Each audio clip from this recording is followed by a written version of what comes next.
साप्ताहिक कार्यक्रम में, जो कि ऑनलाइन हम गूगल मीट के माध्यम से करते आ रहे हैं, लेकिन आज का ये विशेष सत्र ज़ूम पर आयोजित हो रहा है। तो मैं उपस्थित सभी श्रोता महानुभावों का बहुत स्वागत करता हूँ, हार्दिक अभिनंदन करता हूँ, नमन करता हूँ। तो आइए परम पवित्र गायत्री मंत्र का पाठ करेंगे और सभी लोगों से मैं प्रार्थना करता हूँ कि एक बार अपनी बाह्य वृत्तियों को रोकते हुए और अपनी धारणा को अ, अंदर आंतरिक करते हुए, समेटते हुए परम पवित्र गायत्री मंत्र का पाठ करें। ओम भूर्भुवः स्वः तत्सवितुर्वरेण्यं भर्गो देवस्य धीमहि धियो यो नः प्रचोदयात्। ओम स्वस्ति स्वस्ति स्वस्ति। वैदिक संस्कृति प्रचार संघ उदयपुर की ओर से मैं सभी श्रोता महानुभावों का, जो कि यहाँ पर जुड़े हैं, और सभी के सभी बड़ी प्रसन्नता है कि आध्यात्मिक पथ पर उन्नति की ओर अग्रसर हैं। सभी श्रोताओं का, आर्य भद्र पुरुषों का, माताओं का, बहनों का हार्दिक स्वागत करता हूँ, अभिनंदन करता हूँ। और अपने इस कार्यक्रम में, जो कि अब तो काफ़ी लंबा समय हो गया, लगभग 8 से भी अधिक 10 माह के आसपास होने जा रहे हैं। तो इस कार्यक्रम को हम सुचारू रूप से चलाने का प्रयास कर रहे हैं, और आप सभी के सहयोग से, स्नेह से, प्रेरणा से, और आप सभी जो यहाँ पर उत्साह मुझे प्रदान करते हैं, उस पुरुषार्थ के साथ में जो वैदिक संस्कृति प्रचार संघ की कार्यकारिणी है और अन्य जो सदस्य हैं, उन सभी के सहयोग और सानिध्य से ये कार्यक्रम बहुत सुचारू रूप से चल पा रहा है। तो उन सभी आयोजकों का भी बहुत धन्यवाद है, और जो हमारी टीम है उसको भी मैं बहुत धन्यवाद ज्ञापित करता हूँ, और विशेष धन्यवाद जो है वो सभी श्रोताओं का है कि उनकी प्रेरणा से ये कार्यक्रम बहुत अच्छा चल रहा है। तो आइए, जैसा कि आप सभी को विदित है, आज हमारे बीच में आदरणीय श्रीमान जवाहरलाल जी वधवा साहब उपस्थित हैं, और मैंने उनसे विनम्र प्रार्थना की थी अभी 1 दिन पहले ही कि हम इस बार इस सप्ताह आपका भजन सुनना चाहेंगे। तो उन्होंने सहर्ष ही अपनी सहमति दे दी। तो मैं उनका बहुत हार्दिक साधुवाद और धन्यवाद ज्ञापित करता हूँ, और उनसे विनम्र प्रार्थना करता हूँ कि आज वो अपने सुमधुर कंठ से और एक मधुर सा भजन प्रस्तुत करेंगे। मैं अपने श्रोताओं को ये बता देना चाहता हूँ कि आदरणीय वधवा साहब बहुत ही सुंदर भजन स्वयं लिखते हैं, और न सिर्फ लिखते हैं, उनको स्वयं ही संगीतबद्ध करते हैं, और उनको फिर अपने मधुर कंठ से आपको बड़ा ही ज़बरदस्त अच्छा शौक भी है संगीत का, और सिर्फ शौक नहीं है, आपने उसको बहुत ही अच्छे ढंग से अपने जीवन में बहुत आपने अंदर गहराई तक के उस संगीत को जिया है, और अपने अपने भजनों के भी कुछ जो रिकॉर्डिंग है, कलेक्शन है, वो आपने बहुत अच्छे बनवाए हैं। तो ऐसे श्रीमान जवाहरलाल जी वधवा आज हमारे साथ हैं, तो उनके स्वरचित भजनों का हम आनंद लेंगे, और उनसे मैं विनम्र प्रार्थना करूँगा कि एक सुंदर भजन के साथ में आज के इस कार्यक्रम का प्रारंभ करें। ओम। आदरणीय वधवा साहब। ओ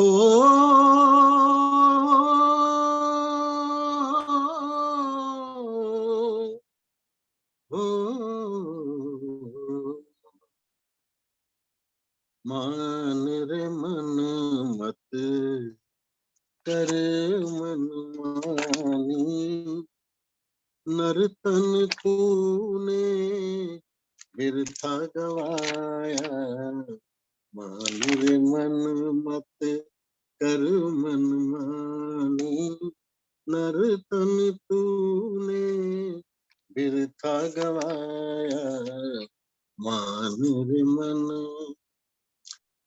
अंबर में है लाखों तारे, अंबर में है लाखों तारे, बींध दिए जैसे चोले में सारे, बींध दिए तेरे चोले में सारे।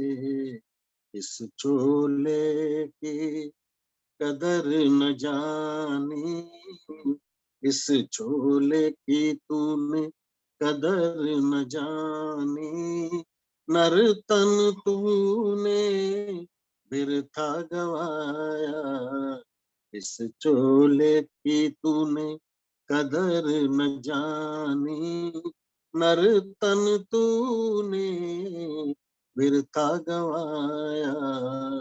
मान रे मन मत कर मन मानी, नर्तन तूने बिरथा गवाया। बीता बचपन गई जवानी, पूरी हुई अब तेरी कहानी। बीता बचपन गई जवानी, पूरी हुई अब तेरी कहानी। ऋषि पितुमात की बात न मानी, ऋषि पितुमात की बात न मानी, नर्तन तूने बिरथा गवाया। ऋषि पितुमात की बात न मानी, नर्तन तूने बिरथा गवाया। मान रे मन मत कर मन मानी, नर्तन तूने बिरथा गवाया। काया तेरी माटी का खिलौना, काया तेरी माटी का खिलौना, सत्संग में बन जाएगी सोना, सत्संग में बन जाएगी सोना। सुमिरन कर ले ओ अभिमानी, सुमिरन कर ले ओ अभिमानी, नर्तन तूने बिरथा गवाया। सुमिरन कर ले ओ अभिमानी, नर्तन तूने बिरथा गवाया। मान रे मन मत कर मन मानी, नर्तन तूने बिरथा गवाया। कहत है योगी कृष्ण की गीता, बिन कर मन कोई युद्ध न जीता। कहत है योगी कृष्ण की गीता, बिन कर मन कोई युद्ध न जीता। कहत है योगी कृष्ण की गीता, बिन कर मन कोई युद्ध न जीता। शुभ कर्मों का बन जा पथगामी, शुभ कर्मों का बन जा पथगामी, नर्तन तूने बिरथा गवाया। मान रे मन मत कर मन मानी, नर्तन तूने बिरथा गवाया। देव दयानंद ने सिखलाया, पाखंडों का करके सफाया। देव दयानंद ने सिखलाया, पाखंडों का करके सफाया।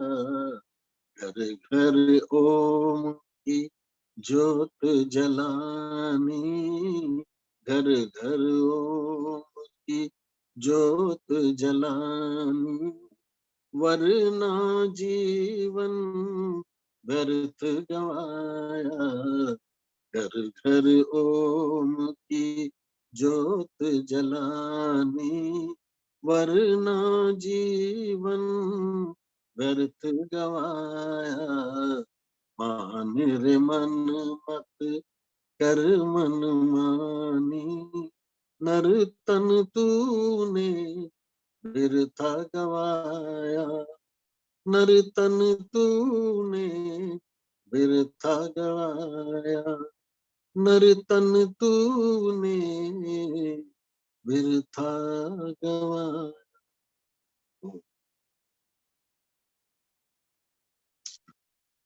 ओम।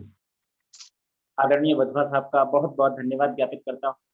बड़ा ही सुंदर भजन आपने प्रस्तुत किया है और बहुत ही अच्छी मधुर आवाज में आपने भजन प्रस्तुत किया। आपका बहुत धन्यवाद। हृदय से आभार ज्ञापित करता हूँ वैदिक संस्कृति प्रचार संघ की ओर से और यहाँ पर जुड़े सभी श्रोताओं की ओर से भी। आइए, आज हमारे बीच में एक बड़ा ही विशेष कार्यक्रम होने वाला है और मैं आप सभी को बड़ी प्रसन्नता के साथ में सूचित कर रहा हूँ। आप सभी जानते हैं कि हमारे आदरणीय भ्राता जी जितेंद्र तायल जी बहुत सुंदर कार्यक्रम फरीदाबाद से चलाते हैं। आर्य केंद्रीय सभा के आप यशस्वी मंत्री हैं और बहुत अच्छा कार्य कई वर्षों से आप कर रहे हैं।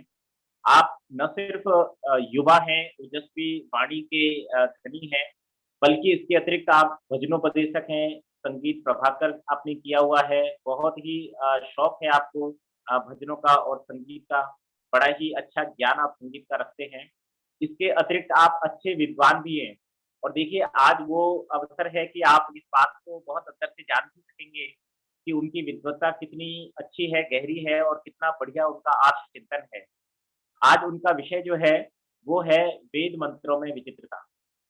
देखिए, वैसे तो मैं आपको छोटी-सी भूमिका बता दूँ कि वेद मंत्र जो हैं, उनके अर्थ कई प्रकार से हो सकते हैं और इतने प्रकार से उसके अर्थ हो सकते हैं कि महर्षि दयानंद सरस्वती जी ने जब वेद मंत्रों का भाष्य प्रारंभ किया, तो उन्होंने पहले कुछ सैंपल बतौर वेद मंत्रों का भाष्य किया और तात्कालिक जो वेद के व्याकरण के बहुत ही उच्च कोटि के विद्वान थे, उनको भी उन्होंने उस भाष्य को भेजा और फिर वहाँ से उन्होंने उनसे राय माँगी, अनुमति कि भई आपका क्या विचार है, सहमति कि क्या आप इस बारे में सोचते हैं? तो उन्होंने कुछ विशेष मंत्रों के अर्थ जो है वो भाष्य जो है वो उन्होंने अपने चिंतन के आधार पर प्रस्तुत किए थे। तो कहने का मेरा तात्पर्य ये है कि वेद मंत्रों का अर्थ और भाष्य बहुत प्रकार से किया जा सकता है। आध्यात्मिक अर्थ अलग हो सकता है, भावार्थ अलग हो सकता है, शब्दार्थ अलग हो सकता है। लेकिन वास्तव में जो वेद की उपमाएँ हैं और वेद के मंत्रों में क्या विचित्रताएँ हैं, किस प्रकार का जो है बहुत ही एक मैं कहूँगा इस प्रकार के उदाहरणों से भी भरा हुआ है कि वो बिल्कुल सटीक बैठता है। जैसे आपको मैं बताऊँ बहुत ही फ़ेमस आपने मृत्युंजय मंत्र को सुना है, त्र्यंबकम यजामहे, तो उसमें उर्वरक, खरबूजे की बात आती है। तो देखिए उसमें बाकायदा बिल्कुल एक नाम लेकर के भी बताया हुआ है कि इस फल की हम बात कर रहे हैं और इस फल में किस-किस प्रकार की विशेषताएँ हैं और वो फिर मनुष्य के जीवन से किस प्रकार से जुड़ी हुई है। तो मैं थोड़ी-सी भूमिका ही आपको बताई है। बाकी इस विषय पर विशेष जो विस्तार है, व्याख्यान है और आज जो इसका सचित्र वर्णन पीपीटी प्रेज़ेंटेशन के माध्यम से हमारे युवा विद्वान आदरणीय श्रीमान जितेंद्र तायल जी करेंगे, तो मैं उनसे बड़ा ही विनम्र निवेदन करूँगा कि वे आज की अपनी ये कार्यशाला और व्याख्यान जो है, उसको प्रस्तुत करेंगे। तो मैं उनका उनसे प्रार्थना करता हूँ कि वे अपना व्याख्यान प्रारंभ करें। ओम। हाँ, ये ओम। कुछ थोड़ा-सा मुझे भी स्क्रीन शेयर किया है कि यदि आपको आवाज़ नहीं आ रही है, तो यहाँ पर नीचे जो है एक कॉल ओवर इंटरनेट का बटन आएगा, जहाँ पर ऐसा हेडफ़ोन का साइन बना हुआ है, तो वहाँ से आप टच करेंगे तो आपको आवाज़ आएगी और ये आप ध्यान रखें कि आप स्वयं म्यूट रहें और आप कार्यक्रम का आनंद ले सकेंगे, आवाज़ की क्वालिटी भी अच्छी आएगी। इसके अतिरिक्त मैं आपको बता दूँ कि आज का कार्यक्रम जो है वो आर्य केंद्रीय सभा के फेसबुक पेज पर लाइव चल रहा है और साथ के साथ वैदिक संस्कृति प्रचार संघ के यूट्यूब चैनल पर भी ये कार्यक्रम लाइव हो रहा है। तो आप वहाँ पर भी इस कार्यक्रम से जुड़ सकते हैं और कार्यक्रम का आनंद ले सकते हैं। तो आइए अब मैं आज के हमारे मुख्य वक्ता श्रीमान जितेंद्र तायल जी से विनम्र निवेदन करूँगा कि वे अपना कार्यक्रम प्रारंभ करें। ओम। ओम। नमस्ते जी, सभी को सादर नमस्ते। आइए, इससे पूर्व कि मैं अपने विषय को प्रारंभ करूं, एक बार मैं आज का जो एक विशेष दुखद समाचार है आप सभी को मिल गया है, वो आदरणीय आचार्य नरेंद्र मैत्रेय जी, जिनका प्रति सप्ताह हम कार्यक्रम सुनते हैं अपने फरीदाबाद के साप्ताहिक सत्संग में प्रत्येक रविवार को। आचार्य ऐसे वैदिक विद्वान आचार्य नरेंद्र मैत्रेय जी की पुत्री अर्चिका का जो है आकस्मिक निधन कल हो गया था। तो उसको हम सबसे पहले श्रद्धांजलि देना चाहते हैं, और अब सभी की ओर से मैं परमपिता परमात्मा से ये प्रार्थना करता हूँ कि उस दिवंगत आत्मा को सद्गति प्रदान करें और उस शोकाकुल परिवार को इस असह्य दुख को सहन करने की शक्ति प्रदान करें। वो केवल 23 वर्ष की उनकी बिटिया थी, और उसे कल शाम को बाथरूम के अंदर वो गई और वहाँ पर चक्कर आने से वो गिर गई और उसके बाद में ब्रेन हेमरेज हो गया। हॉस्पिटल ले जा पाते इससे पूर्व ही रास्ते में उसका निधन हो गया और अस्पताल में उसे डेड डिक्लेयर कर दिया गया जाते ही। तो यह एक दुर्घटना कल घटित हुई। आज मैं वहाँ पर गया था अंत्येष्टि संस्कार में सम्मिलित होने के लिए दिल्ली। तो वहीं पर आज लगभग सारा दिन रहा, शाम को मैं लौट करके आया। तो ये एक आज की विशेष दुर्घटना। हम श्रद्धांजलि उस बिटिया को कल विशेष रूप से देंगे अपने रविवार के साप्ताहिक सत्संग में, और जो भी लोग सम्मिलित होना चाहें वो यही लिंक रहेगा उसका जूम के माध्यम से। कल प्रातः 9:30 बजे से 11 बजे तक जो हमारा साप्ताहिक सत्संग होता है उसमें जुड़ करके आप उसको श्रद्धांजलि दे पाएंगे। आचार्य नरेंद्र मैत्रेय जी उस कार्यक्रम में सम्मिलित रहेंगे, तो आप वहाँ पर उसको श्रद्धांजलि दे पाएंगे। तो आइए आज के विषय की ओर हम आगे बढ़ते हैं, और एक बार पवित्र गायत्री मंत्र का हम सभी उच्चारण करेंगे। ओम भूर्भुवः स्वः तत्सवितुर्वरेण्यं भर्गो देवस्य धीमहि धियो यो नः प्रचोदयात्। त्वं हि नः पिता वसो त्वं माता शतक्रतो बभूविथ अधाते सुम्नमीमहे। ओम शांति शांति शांति। वैदिक संस्कृति प्रचार संघ के इस पावन मंच पर उपस्थित सभी विद्वज्जनों को मैं प्रणाम करता हूं और आप सभी लोगों को वंदन करता हुआ आइए आज का जो विषय है हमारा उसकी ओर हम चलते हैं। और आज का जो विषय हमारा रखा गया है वो है वेद मंत्रों में विचित्रता।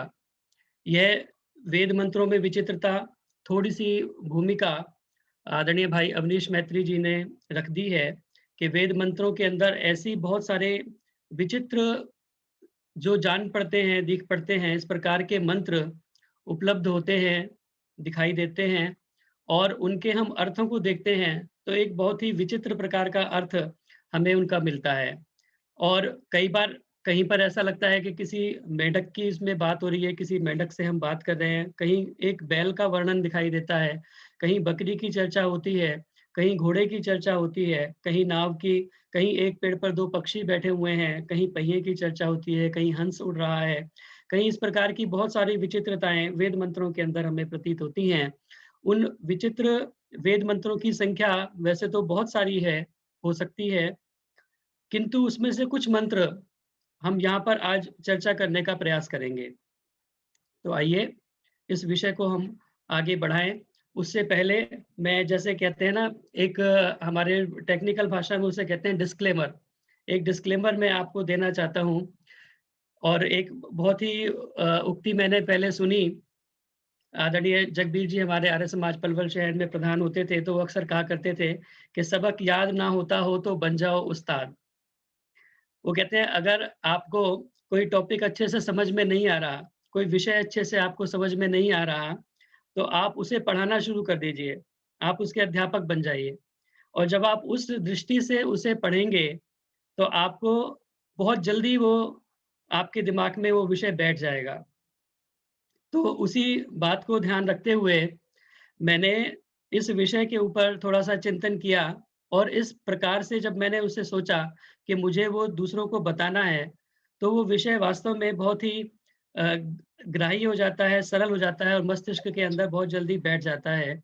तो यह मैंने प्रयास किया और मैं आपको पहले ही बता दूँ और आप सभी जानते ही हैं कि मैं कोई विद्वान नहीं हूँ।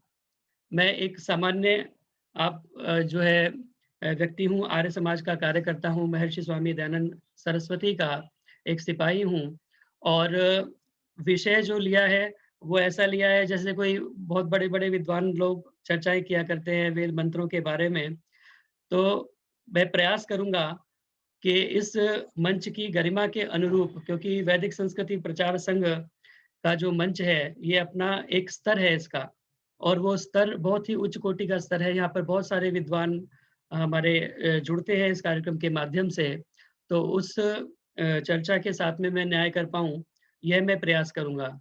मेरा मुख्य उद्देश्य ये है कि आपको एक ये प्रेज़ेंटेशन शैली को मैं दिखा पाऊँ कि किस प्रकार हम विषय को रखने के लिए इसको प्रेज़ेंटेशन शैली को अपना सकते हैं। तो आइए, हम अपने विषय को आगे बढ़ाएँ और सर्वप्रथम मैं उन कुछ विचित्र वेद मंत्रों से आप सभी को जो है परिचित कराना चाहता हूँ। तो आइए हम उन विचित्र कुछ जो मैंने संकलित किए हैं इसमें, मैंने वेदों को मैं आपको अगर ईमानदारी और सच्चाई से बताऊँ, मैंने वेदों को आद्योपांत नहीं पढ़ा। केवल जो उसके ऊपर बहुत सारे विद्वानों ने बहुत पुस्तकें लिखी हैं, मैंने उन पुस्तकों का स्वाध्याय किया। जैसे कि अ, वेद प्रवचन गंगा प्रसाद उपाध्याय जी ने लिखी है, वेद प्रभा है, श्रुति सौरभ है, वैदिक संपत्ति है, ऋषि दयानंद के जो ग्रंथ हैं, उन कुछ ग्रंथों को मैंने पढ़ा है और जो मंत्र इस प्रकार के कुछ प्रस्तुत हुए हैं, वो मैं आपके सामने रखने का प्रयास कर रहा हूँ। तो लीजिए पहला वेद मंत्र है, जिसका शीर्षक हमने दिया है आ मेंढकी बोल। और वेद का जो मंत्र है, यह अथर्ववेद का मंत्र है, चौथे कांड का 15वें सूक्त का 14वां मंत्र है और वहाँ पर इस प्रकार से कहा गया है, उपप्रवदमण्डूकी वर्षमावदतादुरे मध्ये हिनदस्य प्लवस्व विग्रह्य चतुरः पदः।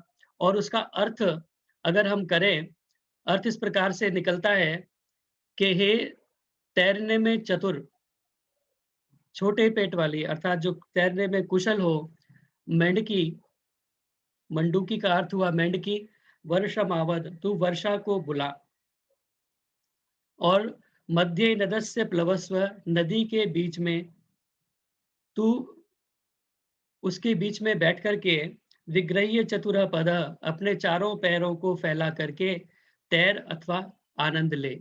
तो अगर सीधा-सीधा अर्थ हम ये देखें तो मेंढकी को कहा गया है कि मेंढकी तू वर्षा को बुला, उपप्रवद मंडूकी, पास में आकर के बोल, उप माने पास में, प्रवद माने आकर के बोल, वर्षमावद वर्षा को बुला, पास में आ वर्षा को बुला और तालाब के बीच में अपने चारों पैरों को फैला करके बैठ, आनंद ले और रमण कर। तो यह इस प्रकार का अर्थ इस मंत्र का निकलता है। तो यदि वास्तव में देखा जाए तो एक बहुत विचित्र प्रतीत होता है कि क्या जो परमेश्वर की वाणी है, जिसको हम परमेश्वर की वाणी कहते हैं वेद में, क्या इस बात से क्या मतलब निकलता है कि जहाँ हम मेंढकी से वार्तालाप कर रहे हैं कि मेंढकी आ और वर्षा को बुला। तो यह एक इस प्रकार का विचित्र वेद मंत्र हमारे सामने प्रस्तुत होता है। आपको अगर कुछ ये अच्छा लग रहा हो सुनने में चर्चा, तो आप चैट बॉक्स के अंदर अपना विचार लिख सकते हैं, अपना जो टिप्पणी है, वो चैट बॉक्स के अंदर साथ-साथ आप डाल सकते हैं। और देखिए अगला जो वेद मंत्र है हमारा, वो है 4 सींगों वाला बैल। और केवल 4 सींग ही नहीं, और भी बहुत सारी विचित्रताएँ इसके अंदर दी गई हैं और यहाँ पर एक चर्चा की गई है बैल की। और वेद मंत्र यजुर्वेद के 17वें अध्याय का 91वां मंत्र है, जिसमें कहा गया है, चत्वारि शृंगाः त्रयोस्य पादा, द्वे शीर्षे सप्त हस्तासु अस्य, त्रिधा बद्धो वृषभोरुरवीति, महो देवो मर्त्यान् आविवेश। कहते हैं कि एक बैल है, जो और कैसा बैल है, विचित्र बैल है, जिसके 4 सींग हैं, 3 पैर हैं, चत्वारि श्रृंगा त्रयोस्य पादा, सीधा सीधा अर्थ जो निकलता है, 4 सींग हैं, 3 पैर हैं इसके, द्वे शीर्षे, इसके 2 सिर हैं, और सप्त हस्तास्वस्य, इसके 7 हाथ हैं। ये बैल जो है वो 3 प्रकार से बंधा हुआ है। यह जो बैल है वो 3 प्रकार से बंधा हुआ है, और यह बड़ा देवता और रोरवीति शब्द करता है, आवाज करता है जोर से, मनुष्यों में अच्छे प्रकार से प्रवेश करता है, अगर इसका सीधा सीधा अर्थ निकालें। तो यहाँ पर चर्चा की गई है एक बैल की, और इस बैल की विशेषताएं बताई गई हैं कि इसके 4 सींग हैं, 3 पैर हैं, 2 हाथ, 2 सिर हैं और 7 हाथ हैं। 3 प्रकार से बंधा हुआ बैल है। इस प्रकार के एक बैल की चर्चा की गई है, और जो मनुष्यों में अच्छे प्रकार से प्रवेश करता है। बैल मनुष्यों में अच्छे प्रकार से कैसे प्रवेश करेगा, अगर हम सोचें तो बैल जब टक्कर मारता है ना, सींग को घुसा देता है मनुष्य के शरीर में, तो वो एक तरह से प्रवेश करता है। क्या उसकी चर्चा की गई है यहाँ पर? तो यह एक इस प्रकार का विचित्र वेद मंत्र हमें यजुर्वेद के 17वें अध्याय में 91वां मंत्र प्राप्त होता है, जिसमें 4 सींगों वाले बैल की चर्चा की गई है। एक और विचित्र मंत्र मैं आपके सामने प्रस्तुत करता हूं, जिसमें एक पहिए की चर्चा की गई है और एक रथ की चर्चा की गई है, जिसमें जो पहिया लगा हुआ है वो पहिया 12 आरे वाला है। 12 इसके आरे हैं और 3 इसके अंदर नाभियां हैं। 12 प्रधयश्चक्रमेकं त्रीणि नभ्यानि कौतच्चिकेत तस्मिन् साकं त्रिशता न शंकवो अर्पिता षष्टिर्न चला चलासह। ऋग्वेद के पहले मंडल के 164वें सूक्त का यह 48वां मंत्र है, और यहाँ पर चर्चा की गई है एक इस प्रकार के रथ की, और उसमें जो पहिया लगा हुआ है मनुष्यों, जिस रथ में 300 शंकवें कीलें हैं, बांधने वाली कीलों के समान, और लगाई हुई हैं उसके अंदर, और 60 किलो जैसी कीलें जो कि चल और अचल हैं, इस प्रकार की, कुछ उसमें चलती हैं कुछ नहीं चलती हैं उसमें। और एक पहिया लगाया गया है, वो पहिया ऐसा है कि जिसके 12 आरे हैं, 12 प्रदयश चक्रम एकम, और त्रीणी नभ्यानि, 3 उसकी नाभियां हैं। 3 नाभियों से वो जो है आपस में बंधा हुआ है, लगा हुआ है। उसको तर्क वितर्क से कौन जाने, यह एक प्रकार की एक पहेली इसके अंदर दी गई है, और इसमें एक रथ की और एक पहिए की चर्चा की गई है। ये एक विचित्र वेद मंत्र हमें प्राप्त होता है। आइए इस विचित्र वेद मंत्रों की श्रृंखला में आगे बढ़ें, और ये वेद मंत्र आप सभी का परिचित वेद मंत्र है, और अनेक बार आपने इसे सुना होगा। 1000 सिर वाला पुरुष, सहस्त्र शीर्षा पुरुष, सहस्त्राक्ष सहस्त्रपात, स भूमिगुं सर्वतम सर्वत त्रिस्पृत्वात तिष्ठत दशांगुलम। कहते हैं कि ये 1000 सिर वाला पुरुष है। यजुर्वेद के 31वें अध्याय का पहला मंत्र, जिसे हम पुरुष सूक्त भी कहते हैं, उसका यह पहला मंत्र है, जहां पर चर्चा की गई है एक 1000 सिर वाले पुरुष की, जिसके 1000 सिर हैं। सहस्त्र शीर्षा पुरुष, सहस्त्राक्ष है, उसके 1000 सिर हैं, और 1000 ही उसकी आंखें हैं, और 1000 ही उसके पैर हैं। इस प्रकार के एक पुरुष की यहाँ पर चर्चा की गई है। तो आप देखें, क्या इस प्रकार का एक पुरुष होना संभव है? तो इस वेद मंत्र के अंदर यह विचित्रता हमें प्राप्त होती है। कहते हैं कि आपने दशानन, रावण का नाम आपने सुना होगा। रावण को दशानन कहा जाता है, और उसके कहा जाता है कि 10 सिर हैं। लेकिन अगर हम कल्पना करें कि किसी व्यक्ति के 10 सिर हों, और वो 10 सिर वाला व्यक्ति, अगर उसे अपने व्यवहार में कितनी कठिनाई होगी। अगर वो लेटना चाहे और लेट करके करवट बदलना चाहे, तो एक तरफ के, जैसे आप दशानन रावण का जो चेहरा आप देखते हैं चित्रों के अंदर, जो वर्णन किया जाता है, दिखाते हैं कि 10 सिर हैं उसके, इधर लगे हुए हैं, कुछ सिर इधर लगे हुए हैं। और वो दशानन, आप कल्पना कीजिए कि अगर सोने के लिए चले, वास्तव में उसके 10 सिर हों, तो एक करवट लेटे तो कुछ सिर इसके इधर की तरफ दब जाएं, अगर इधर करवट लेगा तो इधर वाले सिर दब जाएंगे। अगर कुछ खाना चाहेगा तो कौन से मुंह के अंदर वो खाएगा, और किस प्रकार उसका सारा व्यवहार चलेगा। तो उस बात को अधिक न बढ़ाते हुए, तो वहां पर एक दशानन की कल्पना की गई, लेकिन यहाँ पर 1000 सिर वाले पुरुष की बात की गई है। सहस्त्र शीर्षा पुरुष, सहस्त्राक्ष सहस्त्रपात।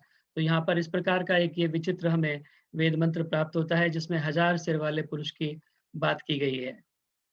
और इसी प्रकार से एक 1000 आंखों वाला घोड़ा, ये तो पुरुष की बात थी, यहाँ पर एक 1000 आंखों वाला घोड़ा जो है उसकी चर्चा की गई है।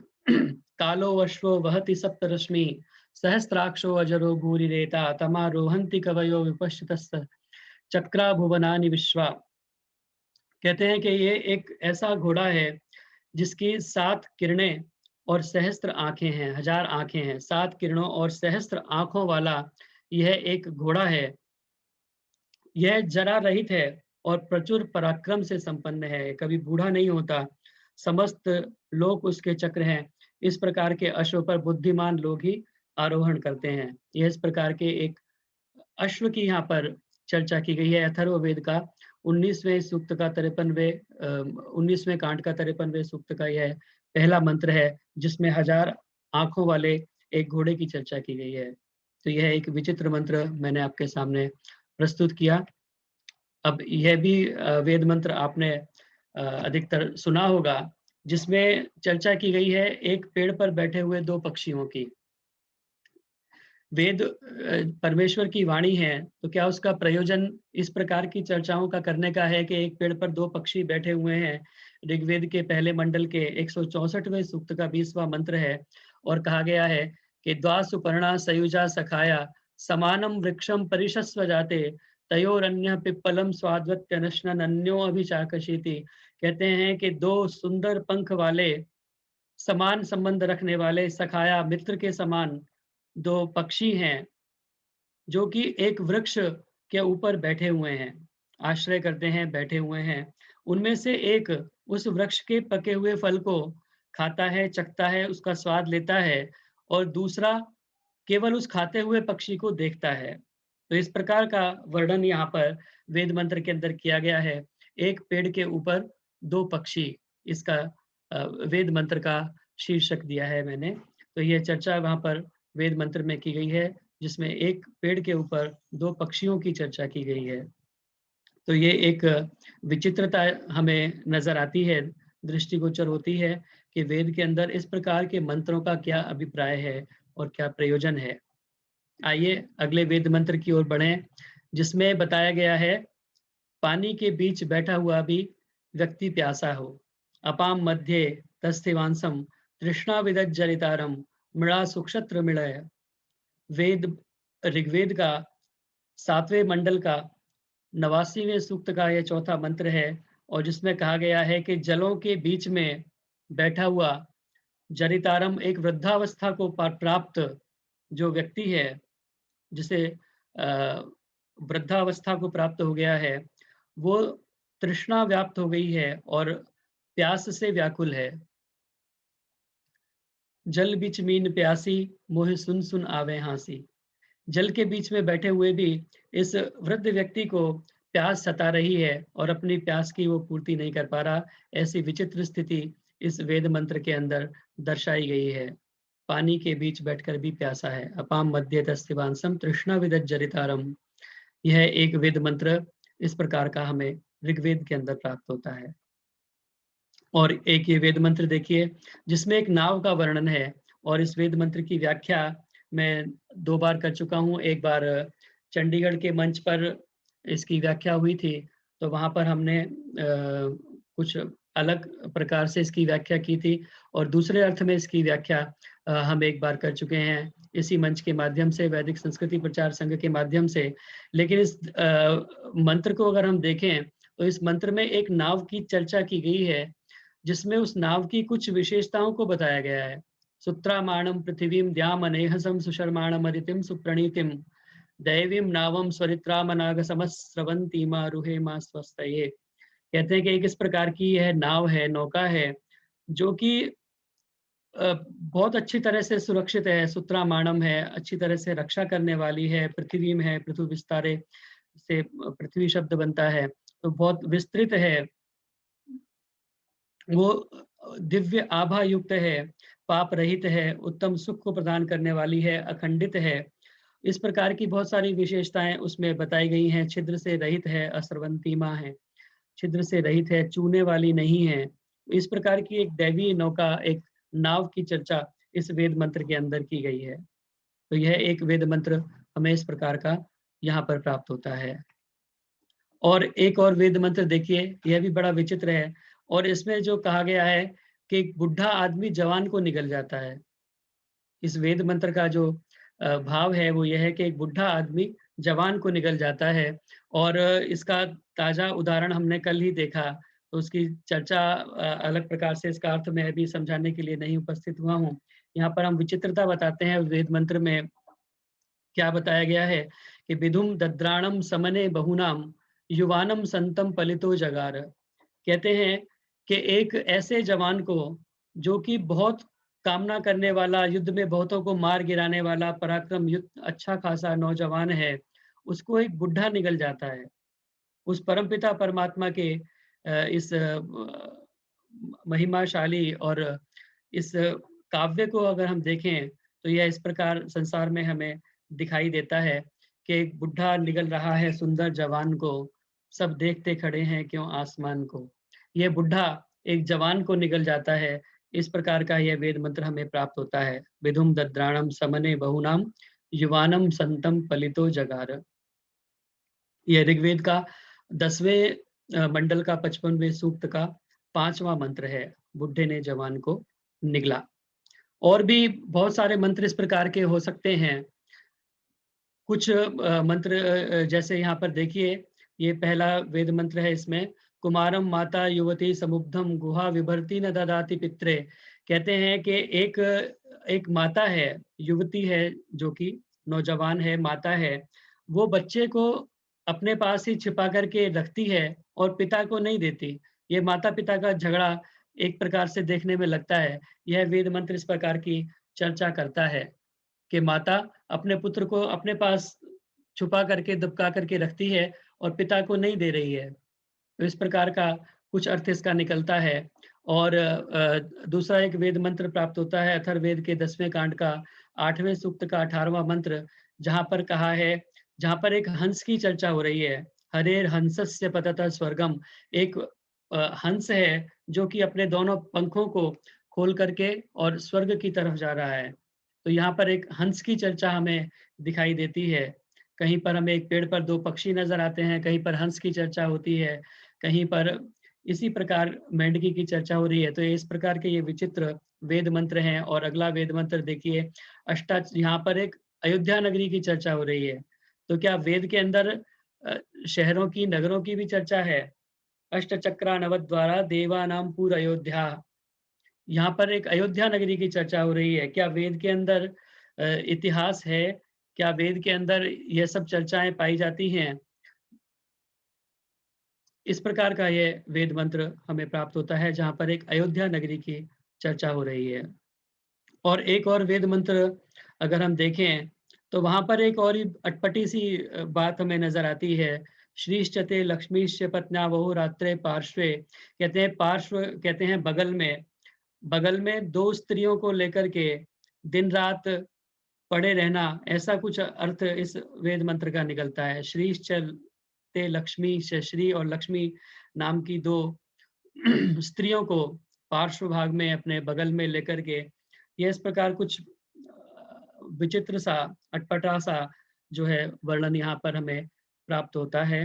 तो ये कुछ विचित्र वेद मंत्र मैंने आपके समक्ष प्रस्तुत किए, जिन वेद मंत्रों के अंदर बहुत ही विचित्रताएं हमें प्राप्त होती हैं। तो यह विचित्रताएं जो है आपको, मुझे उम्मीद है कि कुछ रुचिकर लगी होंगी और आपके मन में एक जिज्ञासा उत्पन्न हुई होगी कि ये विचित्र वेद मंत्र देखने में तो लग रहे हैं, क्योंकि हम आर्य समाज के मंच से जुड़े हुए हैं, तो यह भी आपको समझ में आ रहा होगा कि विचित्रता जो नजर आ रही है वास्तव में इनका ऐसा अर्थ नहीं है। इनका जो अर्थ है वास्तव में कुछ और ही अर्थ होगा निश्चित रूप से।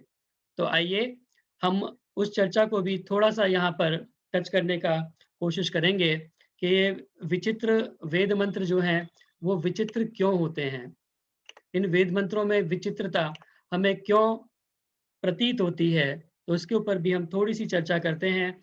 और ये जो वेद मंत्रों में विचित्रता हमें प्राप्त होती है, उसका एक सबसे बड़ा कारण है वैसे तो अन्य बहुत सारे कारण हैं, यहाँ पर बहुत सारे विद्वान लोग बैठे हैं, अनेक प्रकार से आप उसकी चर्चा कर सकते हैं और उसको विस्तृत तरीके से आप हमारे श्रोताओं को समझा सकते हैं। लेकिन मैं जो विशेष पॉइंट एक यहाँ पर रखना चाहता हूँ, वो ये है कि वेद मंत्रों में विचित्रता इसलिए प्रतीत होती है, क्योंकि हम उसकी भाषा को ठीक-ठीक जान नहीं पाते। मैं क्या कहना चाहता हूँ वो ये है कि एक होती है वैदिक संस्कृत और एक होती है लौकिक संस्कृत। हम ये कहते हैं, हम ये समझ लेते हैं कि वैदिक संस्कृत और लौकिक संस्कृत ये एक ही हैं, लेकिन इनमें बहुत सारा फ़र्क है, बहुत सारा अंतर है। वैदिक संस्कृत अलग है, लौकिक संस्कृत अलग है। हालाँकि लौकिक संस्कृत का जो निर्माण है, वो वैदिक संस्कृत से ही किया गया है। ऋषि मुनियों ने प्राचीन समय में आम बोलचाल की भाषा को प्रचलन में लाने के लिए वैदिक संस्कृत ही उसकी जननी है और वहीं से ही इस लौकिक संस्कृत को निकाला है, जो वेद की भाषा है, उसे हम वैदिक संस्कृत कहें और जिसको उसका जो संस्कार किया हुआ जो संस्कृत रूप है, उसी को हम संस्कृत कहते हैं और उसको लौकिक भाषा बनाया गया। लेकिन इन दोनों के अंतर उनके अंदर बहुत बड़ा है। जब हम अर्थ निकालेंगे, तो हम लौकिक संस्कृत के अनुसार अगर अर्थ निकालने लगेंगे, तो वो अर्थ बिल्कुल ही अलग हो जाएगा। वैदिक संस्कृत में शब्दों का अर्थ करने के लिए हमारे पास विशेष जो ग्रंथ हैं, वो निरुक्त है, यास्काचार्य जी का लिखा हुआ। निरुक्त के आधार पर हम जो शब्दों का अर्थ करते हैं और निघंटु हमें प्राप्त होता है, जो कि शब्दकोश है एक प्रकार से और उसमें बहुत सारे शब्दों का कोश दिया गया है, उनके अर्थ बताए गए हैं, क्या-क्या अर्थ किस प्रकार से हैं। तो जब निरुक्त के आधार पर शब्दों का अर्थ किया जाता है, तो वो अर्थ एकदम बदल जाता है। उदाहरण के लिए अगर हम लें, तो एक शब्द है अज। अज को अगर हम लौकिक संस्कृत में कहें, तो उसका अर्थ निकलेगा बकरा। लेकिन अगर हम वैदिक संस्कृत और निरुक्त का, जैसा कि मैंने आपको अभी संकेत किया, निरुक्त के आधार पर हम उस जो उसकी मूल धातु है, वो कहाँ से बना है, किस प्रकार से बना है, कैसे उसका अर्थ किया जा सकता है, उस तरह से अगर हम अर्थ लेते हैं, तो उसका अर्थ सीधा-सीधा, क्योंकि कहते हैं कि संस्कृत भाषा नाति कठिना, बहुत कठिन नहीं है। अगर हम उसे सीखने का प्रयास करें, उसे जानने का प्रयास करें। मैंने अपना जो पढ़ाई है उसमें 10वीं तक संस्कृत को मैंने केवल पढ़ा है। उसके बाद एमए में मैंने ऐच्छिक विषय लिया, हिंदी से मैंने एमए किया तो उसमें ऐच्छिक विषय संस्कृत को लिया, तो वहाँ थोड़ा-सा मैंने पढ़ा है। किंतु मुझे आज तक कभी सौभाग्य प्राप्त नहीं हुआ, जैसे यहाँ पर अवनीश जी बैठे हैं, भाई सत्यप्रिय जी बैठे हैं, वो गुरुकुल प्रणाली से पढ़े हुए हैं। मुझे ऐसा कोई सौभाग्य प्राप्त नहीं हुआ कि मैं गुरुकुल में जाकर के पढ़ सकता। लेकिन कुछ-कुछ जानने का मैंने प्रयास किया और बहुत सीधी-सीधी सी आप निकालिए, माने कहते हैं नहीं, जय माने जन्म, जिसका जन्म नहीं हुआ है, वो अज है, जिसका जन्म नहीं होता, वो अज है। और अगर हम उस परिभाषा के हिसाब से देखें, तो परमेश्वर भी अज है क्योंकि परमेश्वर का कभी जन्म नहीं हुआ।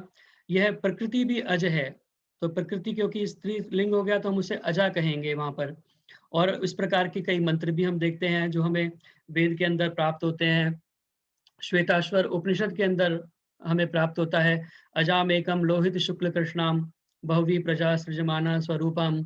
वहाँ पर हमें प्रकृति के लिए यह प्राप्त होता है, जहाँ कहा गया अजामेकं लोहित शुक्ल कृष्णाम। ये भी एक विचित्र प्राप्त होता है हमें, लेकिन क्योंकि ये वेद का मंत्र नहीं है, श्वेताश्वर उपनिषद से लिया गया है, इसलिए मैंने उसको विचित्र वेद मंत्रों की श्रृंखला में नहीं रखा। अपने आप में ये भी एक विचित्र है। अजामेकं लोहित शुक्ल कृष्णाम कहते हैं कि एक बकरी है जो 3 रंग की है। अगर हम सीधा-सीधा अर्थ निकालें इसका लौकिक संस्कृत के हिसाब से, तो उसका अर्थ निकलेगा कि एक बकरी है, अजा। अज कहते हैं बकरे को, अजा कहते हैं बकरी को लौकिक संस्कृत में। तो अजाम एकाम लोहित शुक्ल कृष्णाम, लोहित लाल रंग की, शुक्ल सफेद, कृष्ण काली। लाल, सफेद और काली ये 3 रंग की एक बकरी है। और सांख्य के अंदर कहा गया है कि सत्व तमस रजसाम साम्यावस्था प्रकृति, यह प्रकृति जो है उसको वहाँ पर अजा कहा गया है और वो सत्व रजस तमस यह 3 रंग की है, उसी को यहाँ पर लोहित शुक्ल कृष्ण के नाम से कहा गया है। तो इस प्रकार का हमें कई अनेक वेद मंत्र प्राप्त होते हैं जहां पर अज का जिक्र किया गया है। शन्नो अज एक पाद देवो अस्तु। हम जो शांति प्रकरण के अंदर मंत्र बोलते हैं, 13वां मंत्र है, ऋग्वेद से वो लिया गया है। तो वो जो मंत्र है शन्नो अज एक पाद देवो अस्तु, वहां पर भी अज की बात कही गई है। और शन्नो अज, अगर हम बकरा कहें, अज का अर्थ हम बकरा निकालें, तो क्या हम बकरे से कह रहे हैं कि हमें बकरा शांति प्रदान करे? तो ऐसा नहीं है। तो जो वैदिक संस्कृत के हिसाब से हम अगर अर्थ निकालेंगे तो अज का अर्थ निकलेगा जिसका जन्म नहीं हुआ है। वो परमेश्वर हो सकता है, जीवात्मा भी हो सकता है, प्रकृति भी हो सकती है, क्योंकि तीनों अनादि सत्ताएं हैं, उनका जन्म नहीं होता। तो यहाँ पर अजाम एकम लोहित शुक्ल कृष्णाम में प्रकृति की चर्चा की गई है। और वेद के अंदर भी कई मंत्र हैं, जैसा मैंने आपको बताया, शन्नो अज एक पाद देवो अस्तु, और एक और है अजारे पिशंगला, इस प्रकार का एक वेद मंत्र और हमें प्राप्त होता है। तो कई स्थानों पर अज की चर्चा की गई है। और साथ में आप ये भी देखिए कि अज के और भी अर्थ निकलते हैं। केवल एक ये एक तरह से निरुक्त के आधार पर हमने अर्थ निकालेंगे तो अज संज्ञानी बीजानी, क्योंकि बीज जो है उसका भी जन्म नहीं होता, बल्कि उससे वृक्ष का जन्म होता है। तो जितने बीज हैं, पुराना धान्य है, उसको भी अज की संज्ञा दी गई है, तो वो भी अज कहा जाएगा। यह अज जो शब्द है, यह बहुत ही, इसके ऊपर काफी चर्चाएं हुई हैं और बहुत से शास्त्रों में इसका वर्णन भी मिलता है। महाभारत के शांति पर्व में इसका वर्णन मिलता है। बहुत चर्चाएं इसके ऊपर प्राचीन काल में हुई, और एक प्रसंग भी वहां पर शांति पर्व में, महाभारत के शांति पर्व में दिया गया है। और वहां पर कहा गया कि राजा मरुत का पुत्र वसु जो है, वो एक पर्वतक नाम के जो उसका सहपाठी था, उसके संसर्ग में आकर के वो यज्ञों में पशु हिंसा इत्यादि की जो बातें हैं उसके प्रभाव में आ गया। और एक बार इस अज शब्द के ऊपर ही इतनी चर्चा हुई कि ये जो अज शब्द है, कहा गया कि जो है हमें अज से यज्ञ करना चाहिए। तो वहां पर एक इस प्रकार की शंका उत्पन्न हुई कि अज का अर्थ क्या बकरा है? अगर हम बकरा अर्थ लें तो क्या बकरे को मार करके यज्ञ के अंदर डाला जाए और पशु हिंसा यज्ञ के अंदर की जाए? क्या इस प्रकार का वर्णन वेद के अंदर मिलता है? तो उस अज के ऊपर चर्चा हुई। और जो वसु, क्योंकि पर्वतक के संपर्क में, संसर्ग में आकर के उस प्रकार उनके विचार बदल गए थे ऋषियों में, और दूसरे लोगों में इस प्रकार का जो वाद विवाद हुआ, तो यह निश्चित हुआ कि जो महाराज वसु जिस प्रकार का निर्णय देंगे वो ही मान्य होगा। और महाराज वसु, क्योंकि वो पर्वतक के संसर्ग में आ गए थे, उन्होंने उसका अर्थ इस प्रकार का निर्णय दिया कि अज का अर्थ हमें यहाँ पर बकरा लेना चाहिए। और वहां से ये पशु बलि की परंपरा जो है वो प्रारंभ हो गई। इसका पूरा वर्णन जो है वो रघुनंदन शर्मा जी कृत वैदिक संपत्ति के अंदर अगर आप देखेंगे तो वहां पर पूरी चर्चा इसकी दी गई है। तो ये अर्थ का अनर्थ करने के कारण अज का अर्थ अगर हम वैदिक संस्कृत के आधार पर ना लेकर के लौकिक संस्कृत के आधार पर बकरा लें, तो उसी से इतना अनर्थ हो गया कि यज्ञों के अंदर पशु हिंसा प्रारंभ हो गई। और नरमेध, गोमेध, अश्वमेध, इस प्रकार के जो यज्ञ हैं उनमें हमने सही अर्थ को ना लेकर के वहां पर पशु हिंसा करनी प्रारंभ कर दी। तो यह अज अर्थ मैंने आपको बताने का प्रयास किया। उसके बाद आप उदाहरण देखेंगे, अगर वृषभ, वृषभ का जो अर्थ सीधा सीधा निकलता है लौकिक संस्कृत के हिसाब से, वो निकलता है बैल। लेकिन जो हम वेद मंत्र आपको मैंने दिखाया, चत्वारि श्रृंगा त्रयोस्य पादा द्वे शीर्षे सप्तहस्ता स्वस्य त्रिधा बद्धो वृषभो, वहां पर एक वृषभ की चर्चा की गई है। तो क्या वहां पर बैल की चर्चा की गई है? नहीं। वृषभ का अर्थ अगर हम निरुक्त के आधार पर करेंगे तो इसका अर्थ होगा वृषभो वर्षणात् कामान दोग्धि इति वृषभ, अर्थात जो कामनाओं की, सुखों की, इच्छाओं की वर्षा करने वाला है, उनकी पूर्ति करने वाला है हमारे ऊपर, उसको हम वृषभ कहेंगे, उसकी वृषभ संज्ञा होगी।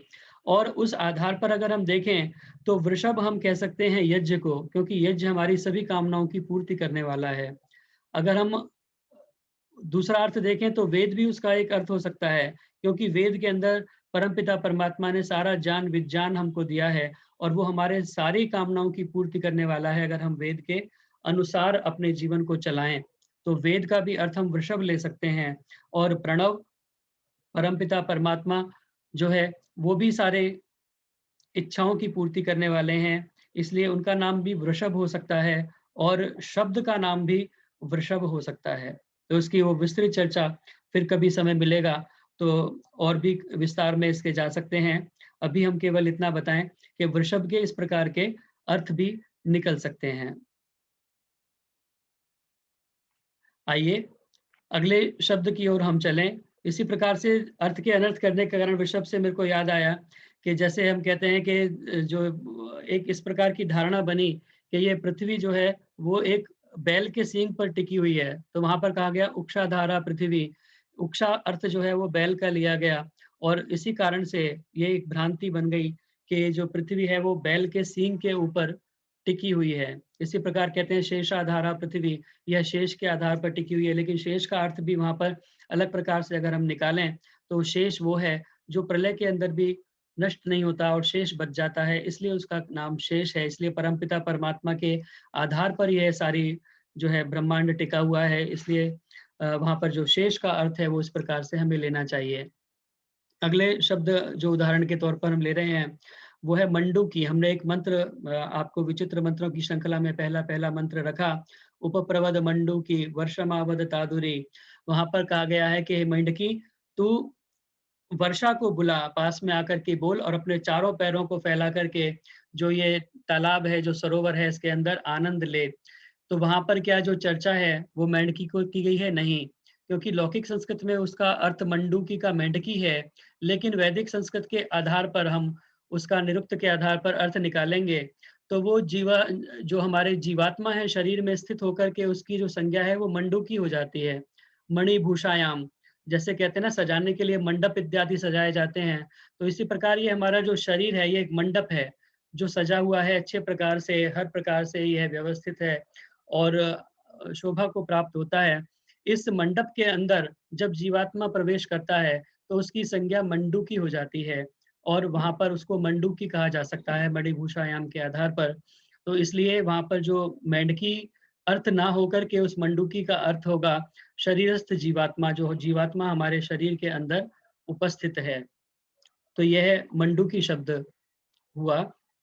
इसी प्रकार से अग्नि, अग्नि इस प्रकार का शब्द है जो बहुत ज्यादा वेद के अंदर में प्रयोग किया गया है। इंद्र और अग्नि अनेक स्थानों पर, अगर सबसे ज्यादा अगर कुछ निकाला जाए तो उनमें से ये शब्द आएंगे इस प्रकार के, अग्नि और इंद्र इत्यादि, जिनका बहुत ज्यादा प्रयोग किया गया है।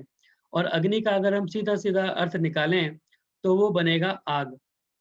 लेकिन जैसे आपने पहला मंत्र है अग्निमीडे पुरोहितम यज्ञस्य देवम ऋत्विजम, तो क्या वहां पर अग्नि की उपासना के बारे में कहा गया है?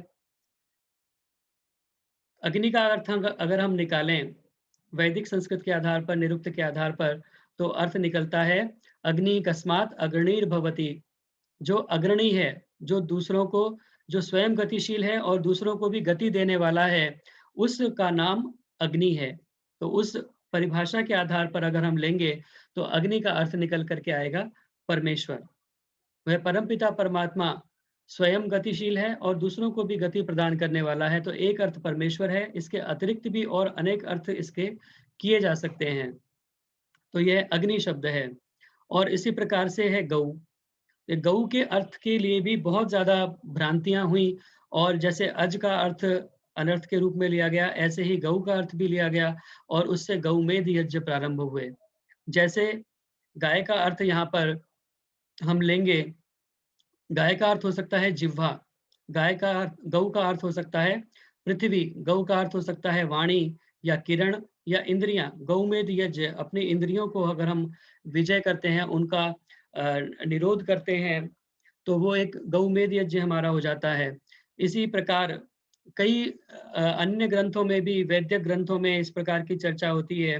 वहां पर एक जगह पर कहा गया है चर्म च श्लेष्मा च स्नायु च ज्यापि गौर उच्यते।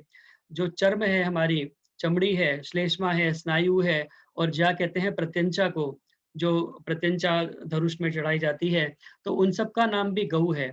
अगर कहीं पर वर्णन हो कि चमड़े को काटा जाए, चर्म को काटा जाए, तो हम उसका अर्थ अगर हम कहें कि गऊ को काटा जाए, इस प्रकार का अर्थ अगर हम निकाल लेंगे, और जबकि वो अर्थ दिया गया है चमड़े को काटने के लिए, तो उसका अर्थ पूरा अनर्थ हो जाएगा। कहीं पर लिखा हो कि प्रत्यंचा को काटने का जहाँ पर प्रकरण चल रहा हो, वहाँ पर कहा जाए कि गऊ को अगर हम काटना शुरू कर दें तो ये पूरा अर्थ का अनर्थ हो जाएगा। और यही कारण है कि बहुत सारे अर्थ के अनर्थ हुए और पशु हिंसा प्रारंभ हुई। कई अर्थ इस प्रकार के लिए गए कि अश्लील अर्थ भी वेद मंत्रों के बहुत ज्यादा लिए गए। ऋग्वेद आदि भाष्य भूमिका में अगर हम देखें तो महर्षि ने वहां पर वर्णन किया है, महीधर, सायण, उपवट इत्यादि के जो अर्थ वेद के भाष्य किए गए, वो कई अर्थ इतने अश्लील हैं कि उनका हम यहाँ बैठ करके चर्चा भी नहीं कर सकते। मैं आपको वो सुना भी नहीं सकता कि उन्होंने क्या लिखा है। इस प्रकार के अर्थ वहां पर किए गए। जैसे एक वेद मंत्र है, गणानान्त्वा गणपति गुं हवामहे, प्रियाणान्त्वा प्रियपति गुं हवामहे। अगर उस वेद मंत्र का अर्थ हम देखें जो महीधर ने किया है, वो इतना अश्लील अर्थ है कि जिसको यहाँ पर पढ़ करके मैं सुना नहीं सकता। तो इस प्रकार के अर्थ किए गए और एक नहीं ऐसे अनेक मंत्रों के अर्थ किए गए जिनके अर्थ को अनर्थ कर दिया गया।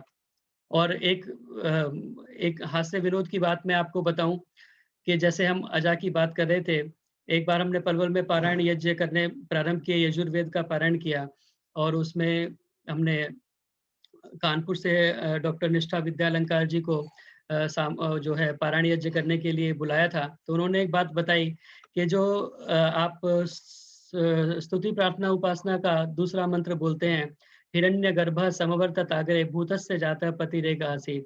कहते हैं कि इसका अर्थ जो है किसी ने इस प्रकार से किया कि हिरण्य गर्भ एक हिरणी थी, उसने गर्भ धारण किया। हिरण्य गर्भ हिरणी थी, उसने गर्भ धारण किया। हिरण्य गर्भ समवर्तत आग्रे, और वो आगरे में रहती थी। समवर्तत आग्रे, वो हिरणी जो है वो आगरे में रहती थी। भूतस्य जातः पतिरेक आसीत्, उसके एक भूत पैदा हुआ। भूतस्य जातः, भूत उत्पन्न हुआ और पतिरेक आसीत्, उस हिरणी का एक ही पति था। ऐसी हिरणी की हम प्रार्थना करें, उपासना करें। तो इस प्रकार के कई कई प्रकार के अर्थ लोगों ने, बहुत प्रकार के अर्थ जो है वेद मंत्रों के बनाए, जिनके कारण अर्थ का अनर्थ हुआ और हमारी जो संस्कृति है, जो वास्तव में हमें वेदों से लेना था, वो हम नहीं ले पाए। तो आइए थोड़ी सी चर्चा और 5 मिनट की हम आगे बढ़ाते हैं, क्योंकि समय समाप्ति की ओर है। मैं चाहता हूं कि एक छोटा सा गीत की कुछ पंक्तियां भी मैं आपको सुनाऊं। तो ये हमने जो है लौकिक संस्कृत और वैदिक संस्कृत के आधार पर थोड़ा सा हमने देखा। अगर हम ये वैदिक संस्कृत के आधार पर अर्थों को लेना प्रारंभ करेंगे तो जितने भी मैंने विचित्र मंत्र आपको दिखाए हैं, अगर मैं एक बार वो सारी चीजें आपको दोबारा दिखाऊं तो आप समझ जाएंगे कि कहाँ पर हमें किस प्रकार का अर्थ लेना चाहिए।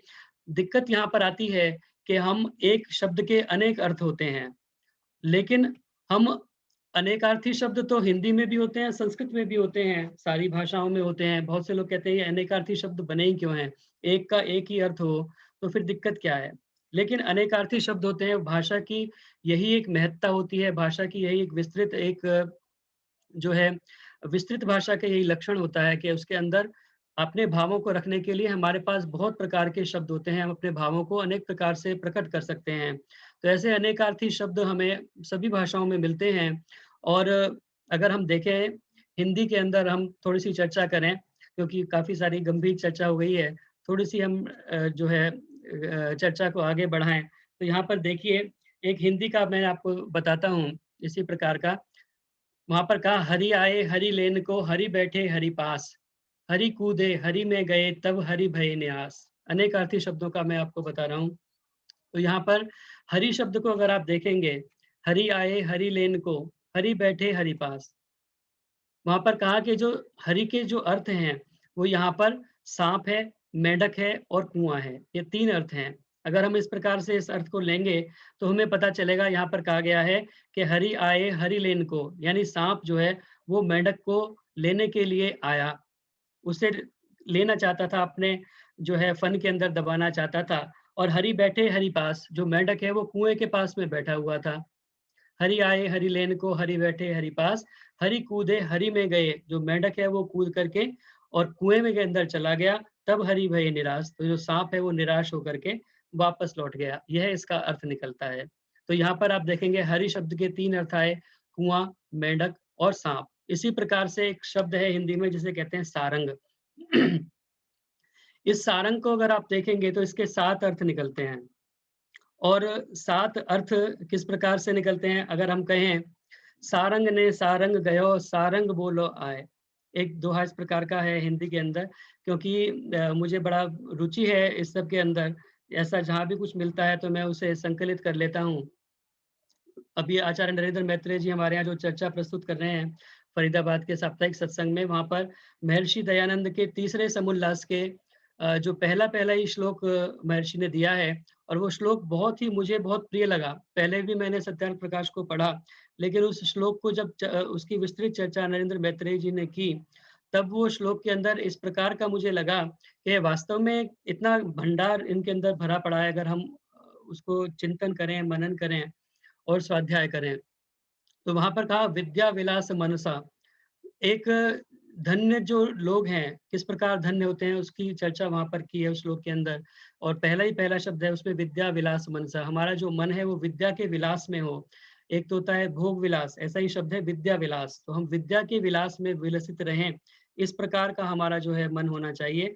तो मुझे इस प्रकार की रुचि है। तो यहाँ पर कहा सारंग शब्द के जो अर्थ हैं वो है सारंग ने सारंग गयो सारंग बोलो आए, जो सारंग मुख से कहे सारंग निकस हो जाए।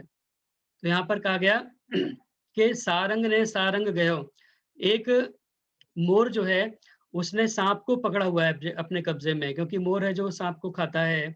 सारंग ने सारंग गयो, मोर ने सांप को पकड़ा हुआ है अपने कब्जे में, और सारंग बोल आए, यहाँ पर सारंग का अर्थ है बादल, और बादल उस समय गरजने लगे। और जब बादल गरजते हैं तो जो मोर है वो नृत्य करता है और शब्द करता है, लेकिन यहाँ पर दुविधा जो है मोर की वो ये हो रही है कि अगर जो सारंग मुख से कहे सारंग निकस हो जाए, अगर मोर मुख से कुछ बोलेगा तो जो पकड़ रखा है सांप मुंह में वो सांप छूट जाएगा। तो इसलिए इसका अर्थ इस प्रकार से निकलता है, सारंग ने सारंग गयो सारंग बोलो आए, जो मुख से सारंग कहे सारंग छूट हो जाए। और इसी प्रकार का एक दूसरा भी जो है वो प्राप्त होता है अपने साहित्य के अंदर, सारंग नैनी सारंग बैनी ले चली सारंग सारंग को। यहाँ पर भी सारंग के 4 अर्थ दिए गए हैं, 3 अर्थ मैंने आपको पहले बता दिए, 4 अर्थ बचे सारंग के, उसका मैं आपको बता रहा हूँ। सारंग नैनी सारंग बैनी ले चली सारंग सारंग को, हर हार आहार के बीच पड़ो दुबकावती सारंग सारंग को। कहते हैं कि एक सारंग नैनी, और सारंग नैनी का अर्थ हुआ हिरण के जैसी आंखों वाली, तो वहाँ पे जो सारंग का अर्थ है वो हिरण है, हिरण के जैसी आंखों वाली सारंग बैनी। और सारंग का दूसरा जो अर्थ हुआ वो हुआ कोकिला, कोयल के जैसी बोली वाली, सारंग नैनी सारंग बैनी ले चली सारंग। और जो तीसरा अर्थ हुआ सारंग का वो है एक सुंदर युवती, सारंग नैनी सारंग बैनी ले चली सारंग सारंग को, एक सारंग को लेकर ही जा रही है वो सारंग। और जो चौथा अर्थ है सारंग का वो है एक दीपक। तो यहाँ पर 4 अर्थ सारंग के आते हैं, सारंग नैनी सारंग बैनी ले चली सारंग सारंग को, हर हार आहार के बीच परो दुबकावती सारंग सारंग को। कहते हैं कि एक सुंदर युवती अपने हाथ में दीपक को लेकर के जा रही है, और वो सुंदर युवती ऐसी है कि वो हिरण जैसी आंखों वाली है और कोयल जैसी बोली वाली है। लेकिन होता क्या है कि इस बीच में तेज हवा के झोंके के कारण वो दुबकावती सारंग सारंग को, वो सुंदर युवती उस दीपक को जो है अपने आंचल से दुबका रही है। तो इस प्रकार का अर्थ हमें यहाँ पर सारंग के 7 अर्थ प्राप्त होते हैं। तो इसी प्रकार वैदिक जो वाङ्मय है, वैदिक जो भाषा है, उसके अंदर भी अनेकार्थी शब्द हमें प्राप्त होते हैं। और अगर आप देखेंगे निघंटु के अंदर, निरुक्त का ही जो पहला भाग है निघंटु, जिसे हम शब्दकोश कह सकते हैं वैदिक वाङ्मय का, वहाँ पर अगर आप देखेंगे तो एक शब्द के अनेकों अर्थ वहाँ पर प्राप्त होते हैं। जैसे कि उदाहरण के लिए मैं आपको कुछ 2-3 उदाहरण उसमें देता हूँ। ये मेघ के 30 शब्द वहाँ पर प्राप्त होते हैं, जिनका अर्थ होता है मेघ, कोश इति मेघा नाम, अद्रि गावा गोत्र वलह अश्न पुरभोजा वलिशान अश्मा पर्वत गिरि ब्रज चरु वराह शंबर, ये जो 30 शब्द हैं ये मेघ के हैं। मेघ के जो शब्द हैं वो 30 हैं। इसी प्रकार से अगर आप देखेंगे ये जो 37 शब्द हैं ये नदी के हैं, नदी को इन 37 शब्दों से हम पुकार सकते हैं। इसी प्रकार आप देखेंगे ये 57 जो शब्द हैं ये वाणी के हैं, वाचः, श्लोक, धारा, इला, गौ, गौरी, गंधर्वी, गंभीरा, मद्रा, और यहाँ पर एक नाम सरस्वती भी है। तो वाणी का जो नाम है वो सरस्वती भी हम कह सकते हैं। बहुत से लोग कहते हैं कि वेदों में नदियों का वर्णन है, पर्वतों का वर्णन है, इतिहास का वर्णन है, तो वहाँ पर जो गंगा यमुना सरस्वती की बात होती है, वहाँ पर सरस्वती का एक अर्थ ये भी हो सकता है कि वाणी का जो नाम है वो भी सरस्वती है। सरो विविधम जानम वर्तते, महर्षि स्वामी दयानंद सरस्वती ने सत्यार्थ प्रकाश के पहले समुल्लास में जहाँ ईश्वर के नामों की चर्चा की है, वहाँ सरस्वती नाम भी बताया है। सरो विविधम जानम वर्तते यस्याम चितौ सा सरस्वती, उस परमेश्वर का नाम भी सरस्वती है। तो ये जो वाणी के नाम हैं वो 57 नाम यहाँ पर दिए गए हैं। इसी प्रकार से ये जल के 100 नाम हैं। ये 100 नाम जो हैं वो जल के लिए प्रयोग हो सकते हैं। तो ये इस प्रकार का जो है अनेकार्थी शब्द हमें प्राप्त होते हैं, लेकिन समस्या तब होती है जबकि हम सही प्रकरण के हिसाब से उनका अर्थ नहीं निकाल पाते। प्रकरण कुछ और है, प्रसंग कुछ और है, उसका अर्थ हम किसी और प्रकार से लें। लौकिक संस्कृत से अगर हम अर्थ लगा लें वैदिक संस्कृत के बजाय, तो भी जो है उसका अर्थ का अनर्थ हो जाता है। जैसे महर्षि स्वामी दयानंद सरस्वती ने एक बहुत सरल सा उदाहरण दिया है, और वहाँ पर कहते हैं सैंधव जो नाम है वो सैंधव नाम घोड़े का भी है और नमक का भी है। अगर राजा जो है वो अपने सेवक को आदेश दे, हे भृत्य तुम सैंधवम आने, तुम सैंधव को लेकर के आओ, तो वहाँ पर जो भृत्य है, जो नौकर है, वो ये देखे कि क्या प्रसंग है। अगर राजा भोजन कर रहा है और वहाँ पर लग रहा है कि नमक की आवश्यकता है, तो वहाँ पर नमक लेकर के आए। अगर उसका जाने का समय है और कहीं उसे जाना है राजा को, तो वहाँ पर घोड़ा लेकर के आए। तो हे भृत्य तुम सैंधव माने, उसके 2 अर्थ निकल सकते हैं। प्रकरण के हिसाब से हम उसका अर्थ निकालें, तब वो अर्थ हमें अच्छी प्रकार से समझ में आएगा। तो यह थोड़ी सी चर्चा मैंने आपके समक्ष की। अभी और बहुत सी बातें बताने के लिए रह गई, क्योंकि समय जो है वो इसी प्रकार से बीत जाता है। तो आइए इस चर्चा को मैं यहीं पर जो है विराम देता हूँ, और एक गीत की कुछ पंक्तियां मैं सुना करके अपनी वाणी को विराम देता हूँ। समय 5 मिनट ऊपर हो गया है वैसे तो, और मुझे लगता है, लेकिन अभी उपस्थिति है थोड़ी सी आप लोगों की, तो केवल एक गीत की 2-3 कलियां मैं आपको सुना करके अपनी वाणी को विराम देता हूँ।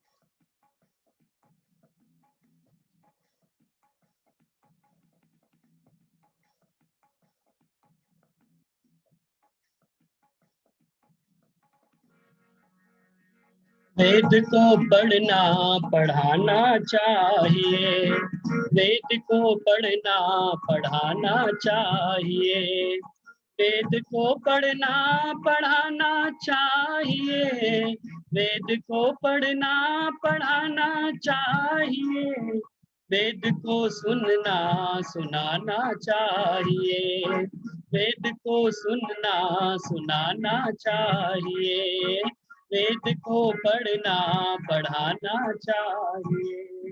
वेद के अनुसार ही ए आर्यों, वेद के अनुसार ही ए आर्यों, आचरण अपना बनाना चाहिए, आचरण अपना बनाना चाहिए, वेद को पढ़ना पढ़ाना चाहिए, वेद को पढ़ना पढ़ाना चाहिए।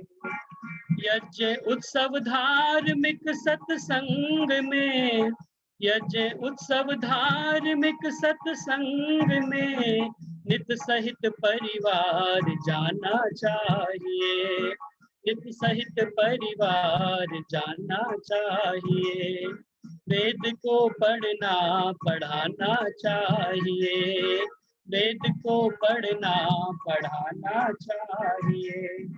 हो सदा आरूढ़ निज कर्तव्य पर, हो सदा आरूढ़ निज कर्तव्य पर, पूज्य ऋषि का ऋण चुकाना चाहिए, पूज्य ऋषि का ऋण चुकाना चाहिए। वेद को पढ़ना पढ़ाना चाहिए, वेद को सुनना सुनाना चाहिए।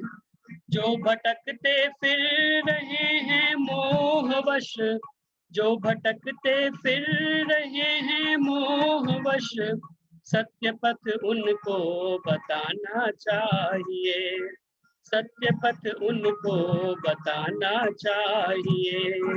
वेद को पढ़ना पढ़ाना चाहिए, वेद को सुनना सुनाना। और सीधा अंतिम कड़ी में कहूँ, प्रकाश जी का ये गीत है लिखा हुआ। लाभ कहने से न कुछ होगा प्रकाश, लाभ कहने से न कुछ होगा प्रकाश, लाभ कहने से न कुछ होगा प्रकाश, होगा प्रकाश होगा प्रकाश। कार्य कुछ करके दिखाना चाहिए, कार्य कुछ करके दिखाना चाहिए। वेद को पढ़ना पढ़ाना चाहिए, वेद को सुनना सुनाना चाहिए, वेद को पढ़ना पढ़ाना चाहिए, वेद को सुनना सुनाना चाहिए। बहुत बहुत धन्यवाद, आपने बहुत ही बहुत अच्छा, धैर्यपूर्वक, बहुत सुंदर प्रस्तुति मेरी चर्चा जितेंद्र को जी, सुना है। बहुत सुंदर। आप सभी का बहुत बहुत धन्यवाद। बहुत सुंदर, बहुत सुंदर प्रस्तुति, इतना आदरणीय गहन भ्राता जी अध्ययन, का बहुत सुंदर नई प्रस्तुति। चीज है, बिल्कुल नई चीज बहुत है। आदरणीय भ्राता आज जी तो का फरीदाबाद श्रीमान का नाम जितेंद्र जी चमका टायल दिया, का मैं उसने बहुत जयपुर का, उन्होंने फरीदाबाद का हार्दिक नाम चमका दिया दोनों ने। जी ओम मैं दयानंद बहुत वेदों का धन्यवाद ज्ञापित करता हूँ। आपने बड़ा ही हाँ, सुंदर गहन स्वाध्याय के साथ में और आज का ये सचित्र वर्णन तैयार भी किया और बहुत ही ऐसे लग सुंदर रहा था प्रस्तुति जैसे के किसी साथ में कार्यक्रम में, ऐसे लग रहा था जैसे किसी कंपनी में ये प्रेजेंटेशन दे रहे हैं। सच में मजा आ गया, जी, जी, आनंद जी। आ गया। ऐसी तो वास्तव प्रेजेंटेशन में देते बहुत होंगे अपनी कंपनी में ये आर्य समाज की कंपनी कम है। जी तो ये बहुत ही सुंदर आज का कार्यक्रम आपने प्रस्तुत किया और वास्तव में ये बात ये दर्शाती है कि आपने बहुत ही गहन स्वाध्याय किया है, चिंतन किया है और फिर इस प्रकार से इतने सारे वेद मंत्रों का संदर्भ और रेफरेंस आपने इस माध्यम से निकाला है कि संस्कृत जो भाषा है वो वास्तव में ईश्वरीय भाषा है और सबसे पहले जब इस सृष्टि का निर्माण होता है तो संस्कृत ही क्यों भाषा बनकर के आती है। जब हम ये बात करते हैं कि वेदों का ज्ञान ईश्वर ने सृष्टि के आदि में दिया, तो ये बात जो आपने आज अपने स्वाध्याय से निकाली है वो बात इस तरफ भी हमारा ध्यान इंगित करती है कि वास्तव में संस्कृत जो भाषा है वो ईश्वर की बनाई हुई भाषा है और इसीलिए वेदों का ज्ञान जो है वो संस्कृत में दिया गया है। आपने बहुत सारे अच्छे अच्छे उदाहरण बताए। चलते चलते मैं भी आपका दो बातों की तरफ ध्यान इंगित करना चाहूंगा।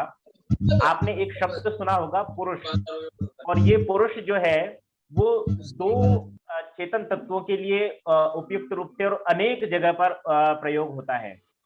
पुरुष का अर्थ होता है जैसे निरुक्त में जो आपने बताया उस प्रकार से निरुक्त यास्काचार्य जब उसका अर्थ करते हैं तो करते हैं पुरी ते शयनात्, जो एक नगरी में पुरी में विद्यमान रहने वाला जो है पदार्थ है उसको वो पुरुष कहते हैं।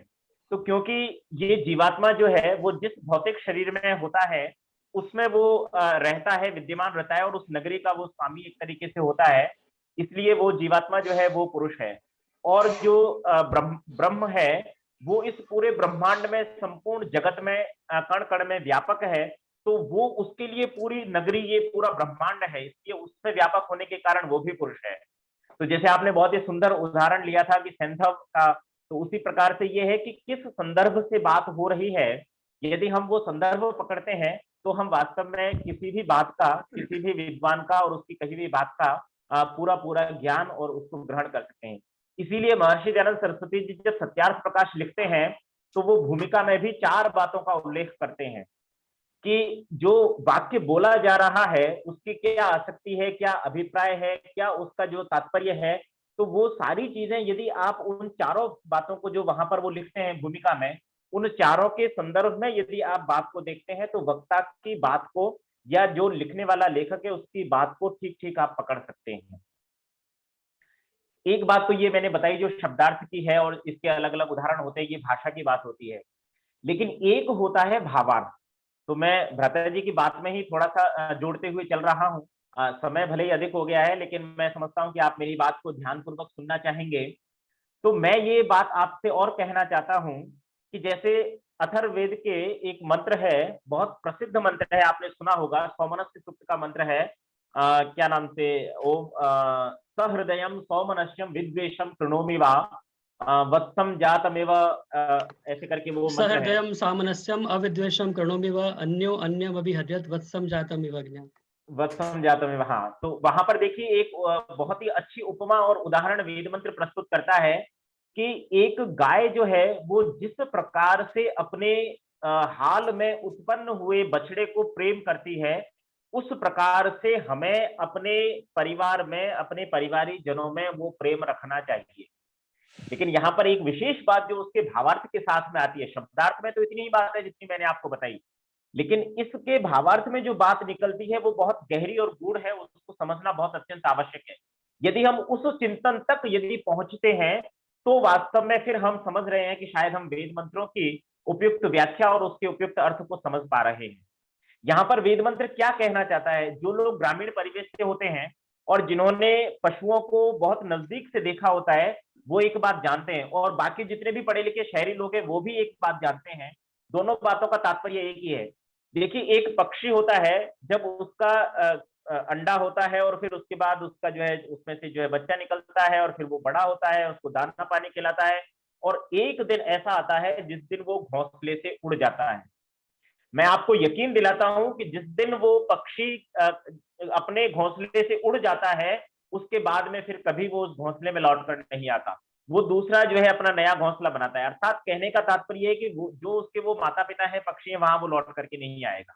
इस बात को अब इस मंत्र के अर्थ के साथ में यदि हम देखें, तो जो गाय है वो सबसे अधिक प्रेम करती है, कब करती है, जब उसके बछड़े का या बछड़ी का जब जन्म होता है, उस समय वो उसको इतना प्रेम करती है कि वो कुछ मिनट ही लगते हैं कि वो अपने पैरों पर खड़ा हो जाता है। मान लीजिए बछड़ा है तो बहुत जल्दी वो खड़ा हो जाता है।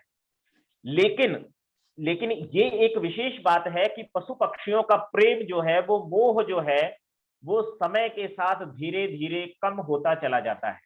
जैसे मैं आपको बता दूं कि एक समय ऐसा आता है कि गाय को ये ज्ञान नहीं रहता कि ये मेरा ही पुत्र है। तो यहाँ जो वेद मंत्र हमें इंगित करना चाह रहा है भावार्थ के रूप में, उस बात पर ध्यान दीजिएगा। यहाँ अर्थ जो है वो ये कहना चाहता है वेद मंत्र कि इसी प्रकार से मनुष्य को भी प्रेम करना चाहिए, अतिशय प्रेम करना चाहिए, बहुत प्रेम करना चाहिए। लेकिन वो प्रेम जो है वो समय के साथ जैसे जैसे उसकी संतान हो या जो जो चीजें उससे जुड़ी हुई हैं, उन पर जैसे जैसे उसकी दूरी बढ़ती जाएगी, आसक्ति कम होती जाएगी, तो अधिक लाभकारी रहेगा। अर्थात जैसे एक आप देखिए, जैसे कुत्ते के बहुत सारे बच्चे हो जाते हैं, पिल्ले हो जाते हैं, और उसके बाद वो बड़े हो जाते हैं, वो आपस में नहीं जानते, भूल जाते हैं। वो उनका ज्ञान ही इसी प्रकार के ईश्वर ने सेट किया हुआ है कि उनके अंदर एक दिन ये भाव आ जाता है, उनको ये पता नहीं है कि ये मेरा ही जो है मतलब मेरी संतान है या मेरा ही ये पिल्ला है। या गाय को नहीं ध्यान रहता है कि वो जब तक वो बच्चा 1 वर्ष का होता है या 1.5 वर्ष का होगा, 2 वर्ष का होगा, तब तक तो उसको ध्यान है, वो उसकी सुरक्षा का भी पूरा प्रयास करेगी। लेकिन समय आने के साथ साथ वो कम। तो यहाँ पर संदेश क्या है मानव के लिए? संदेश ये है कि हमें भी अपने मोह से, अपने जो संतानों के प्रति जो ममत्व है, एक निश्चित अवधि पर आकर के जब हम देखें कि वे योग्य हो गए हैं, वे अपना जीवन अच्छी प्रकार से चला सकते हैं, चला रहे हैं, जीवन चलाने योग्य हो गए हैं, और जितना मैंने सिखाना था मैं सिखा चुका हूं, अब मेरी इतनी वो सामर्थ्य नहीं है, तो उसके बाद में उनको स्वतंत्र छोड़ना चाहिए और धीरे धीरे अपने मोह को उनसे कम करना चाहिए। वास्तव में यहाँ पर मंत्र जो संदेश देना चाहता है उत्तरार्थ में, वो ये देना चाहता है। तो हमें वेद के मंत्रों का न सिर्फ शब्दार्थ बल्कि उनके भावार्थ पर और जो आध्यात्मिक उनके अर्थ हो सकते हैं, उस चिंतन को बहुत अच्छे ढंग से समझने की वास्तव में आज आवश्यकता है। महर्षि दयानंद के परम उपकार रहे कि उन्होंने वेद भाष्यों को बहुत ही एक सुंदर और जो वास्तविक जो आर्ष प्रणाली है उसके माध्यम से उन्होंने हमारे समक्ष प्रस्तुत किया। तो ऐसे ऋषि को भी शत शत नमन है। साथ में मैं आपको बताऊं, वैसे मुझे याद था कार्यक्रम के प्रारंभ में मैं आपसे न कह पाया, लेकिन भ्राता जितेंद्र जी ने बहुत अच्छे से याद भी दिलाया कि आचार्य जो वैदिक विद्वान है, आचार्य नरेंद्र मैत्री जी की जो सुपुत्री जिनका कि कल देहावसान हो गया, बहुत ही आकस्मिक और दुखद निधन हुआ। आज उनकी अंत्येष्टि भी हो गई, तो उनके लिए भी हम ईश्वर से विनम्र प्रार्थना करते हैं, भावभीनी श्रद्धांजलि समर्पित करते हैं उन्हें कि उनको जो है सद्गति प्राप्त हो। और विशेषकर ऐसे दुख के अवसर पर परिवारजनों को अब हम तो सिर्फ शब्दों से कह सकते हैं, लेकिन जो वास्तव में साहस, धैर्य और संबल चाहिए, वो ईश्वर अवश्य ही आचार्य जी के परिवार को प्रदान करे, ऐसी हमारी विनम्र प्रार्थना है। वैदिक संस्कृति प्रचार संघ की ओर से मैं भावभीनी श्रद्धांजलि समर्पित करता हूँ। और आज का ये बहुत ही बढ़िया भव्य कार्यक्रम करने के लिए आदरणीय जवाहरलाल जी वधवा साहब का और युवा हमारे साथी विद्वान भजनोपदेशक कवि श्रीमान जितेंद्र जी टायल का मैं बहुत हृदय से आभार ज्ञापित करता हूँ, वैदिक संस्कृति प्रचार संघ की ओर से और हमारे यहाँ पर जुड़े हुए सभी श्रोताओं की ओर से। तो आप सभी का बहुत बहुत धन्यवाद। ओम जी। अवनीश जी। हाँ जी, नमस्ते जी, नमस्ते जी। टायल जी की जो प्रेजेंटेशन है वो इस मंच पे मैं समझता हूँ बहुत ही इनोवेशन है, नवाचार है। जी हाँ। और ऐसा नवाचार सभी जुड़ने वालों को, प्रस्तुति देने वालों को देना चाहिए। एक अपने आप में शोध का विषय है। वैसे कहा भी जाता है कि ज्ञान हमारा जो है सबसे अधिक हम सुनने से सीखते हैं, तो उसकी भी एक अवस्था होती है। लेकिन अब जिस अवस्था में हम लोग हैं और ज्यादातर इस कार्यक्रम से जुड़े हुए हैं, वहां पर ये बात ध्यान देने योग्य है कि जो हम वास्तव में अपनी आंखों से देखते हैं, दृश्यम आपने एक फिल्म भी देखी होगी, और इसके अतिरिक्त जो डायग्राम बना करके जो प्रेजेंटेशन होता है चित्रों के माध्यम से, वो वास्तव में एक उम्र के बाद में वो अधिक प्रभावी होता है और वो वास्तव में बहुत ही लंबे समय तक टिकने वाला होता है। तो ये इस सुंदर प्रेजेंटेशन के लिए सुंदर प्रेजेंटेशन के लिए बहुत साधुवाद।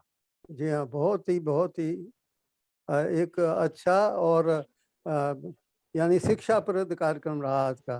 साहिल जी का बहुत बहुत धन्यवाद। जी ओम, बहुत धन्यवाद। अब शांति पाठ करते हैं, उसके पश्चात यदि और भी कुछ किन्हीं श्रोताओं को कहना होगा तो अभी थोड़ी देर अभी और हम यहाँ पर हैं, उपस्थित हैं, मीटिंग का लिंक भी खुला हुआ है।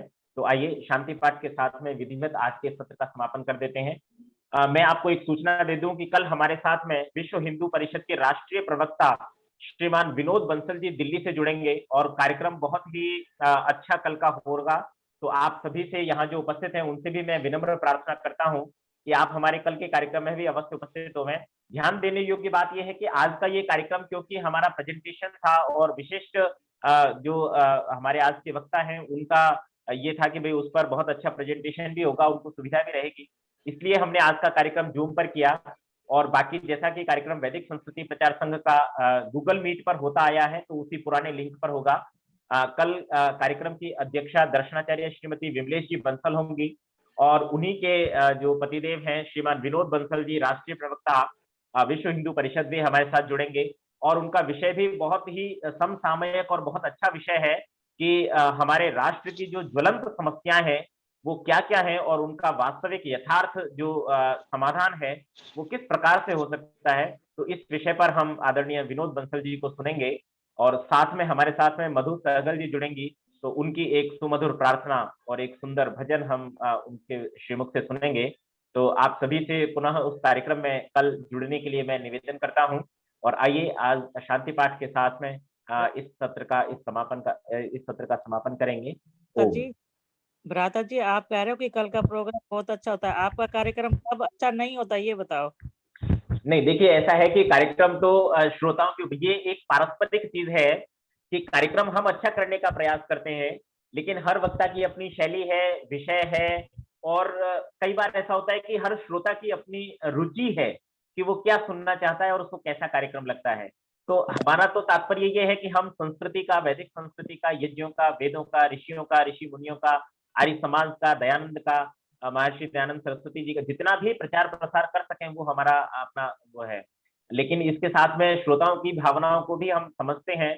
तो बहुत से लोगों का ये होता है कि भाई प्रवचन तो बहुत सुनते रहते हैं, भजन होनी चाहिए। बहुत से लोगों को ये होता है कि भजन तो एक दो सुन लिया, प्रवचन होना चाहिए। तो ये सभी की रुचि के हिसाब से है। कार्यक्रम अच्छा लगता है आपको तो ये मेरे लिए बहुत उत्साह की बात है। बहुत धन्यवाद आपका। अब मैं मैं शांति पाठ ही करना चाहूंगा और फिर उसके बाद आपसे बात करेंगे। जब से जुड़ी हूँ ना तब से ही कह रही हूँ कि बहुत अच्छा प्रोग्राम है इनका। जी, ओ बहुत धन्यवाद माता जी, बहुत और धन्यवाद इंग्लिश आपका। में बड़ा अच्छा प्रोग्राम लगा, आके बहुत अच्छा लगा आपको, मेरे को। शांति जी माता जी, पाठ बहुत करवा दीजिए धन्यवाद है शास्त्री आपका। जी, फिर बातें करेंगे। ॐ द्यौ शान्तिरन्तरिक्षं शान्तिः पृथिवी शान्तिरापः शान्तिरोषधयः शान्तिः वनस्पतयः शान्तिर्विश्वे देवाः शान्तिर्ब्रह्म शान्ति सर्वं शान्ति शान्तिरेव शान्ति कामा शान्तिरेधि। ओम शांति शांति शांति। जो बोले सो अभय। वैदिक धर्म वैदिक की धर्म जय की हो। मर्यादा पुरुषोत्तम महाराज श्री रामचंद्र जी की जय हो। जय हो। जय हो। योगीराज महाराज श्री कृष्णचंद्र जी की जय हो। जय हो। वेदोद्धारक जगत गुरु महर्षि दयानंद सरस्वती की जय हो। जय हो। जय हो। भारत माता की जय हो। जय हो। गौ माता का पालन हो। पालन हो। आर्य समाज अमर अमर रहे। रहे। देश की ज्योति जलती रहे। जलती रहे। ओम का झंडा ऊंचा रहे। ऊंचा रहे। प्रणव ध्वनि। ओम